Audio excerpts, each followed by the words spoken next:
snapping turtle. So again, the snapping turtle, if I have, I'm going to do it here. If I use a big range of motion, power down, I have a lot of force going down, or I have a lot of force if I'm thrusting in. But these are big motions, you're going to block it, are easier to block, right? If I have small motion here, the problem with this is there's not as much power. If I just try to go here, you know, I get something like a mosquito, but it's not like a devastating blow. So then we do the snapping turtle. Two ways of doing the snapping turtle is one is I add power, and I'm gonna use the bag here for a second so you can film it over here. So again, if I just go down, there's power there, but then it gets telegraphed, and I have a lot of movement that can be blocked before or in the middle of that, right? If I'm over here, it's less telegraph, and I can get it here, but again, there's not a lot of power. So if I add that wrist, then that adds the power as the snapping turtle. The other option is I have this hand here that can slap it down, add additional power for there.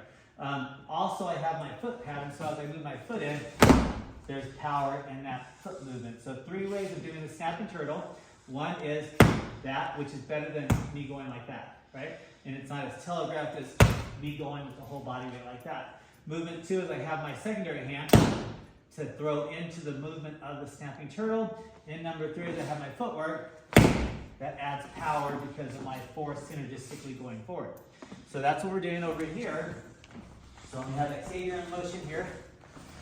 So even if he blocks it, right? If he blocks it, that's not a big deal. But if I snap it, then that's gonna cause more damaging. But the idea is if I squat down low, that gets him to squat down low, right? I go here and I wanna kind of get his head in a target range where I don't have to go way up here to go down. So what I do is I do two things. I go down and this hand goes forward. So watch this, it's like this or like that. So as the feet move down, this hand moves forward and then the snapping turtle occurs. As the foot goes down or the knees bend, the hand goes out and the snapping turtle finishes. So that's kind of the idea. So if I go down, he goes down, and I extend. As he's going down, he doesn't notice that my hand's extending closer to him.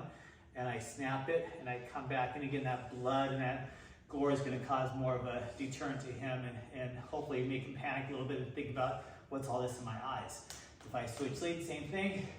I don't just go down. He goes down with me, and then reach forward, and then snap.